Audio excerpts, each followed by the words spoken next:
आपण एक केला तो एक सुट्टीमध्ये गेला मागचा रविवार आणि आता आपल्याला संपत नाही शाळेतल्या परीक्षा वगैरे संपत आलेली आहे बघा त्याच्यामध्ये खुर्चीवरती बसवली नाही तसंच बसायचं आणि लक्ष ठेवा त्या सरळ केले मी बसतो बघा कसा डोकं बाहेर काढली बघा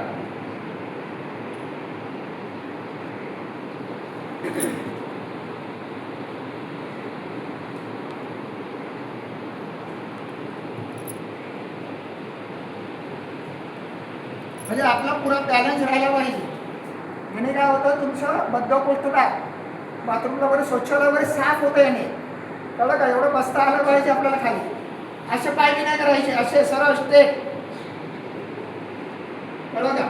उठताना पण सरळ उठायचं कळलं प्रयत्न करा हा पुढे करा डोकं बाहेर काढा हळूहळू हळूहळू डोकं बाहेर काढा या खाली बसत स्ट्रेट या स्ट्रेट कमरेतून बाहेर येऊ नका स्ट्रेट या खाली या खाली या खाली या जेवढं येते तेवढा आणि स्थिर व्हा पूर्ण ढोपळावरती प्रेशर येतोय बघा आणि आपल्या टाचांवरती आता तुम्हाला जाणवत असेल म्हणजे शौचाच्या मार्ग जो असतो ना तो दाबला जातो प्रेशर केला जातो त्या हळूहळूवरती हा घरी याची प्रॅक्टिस करा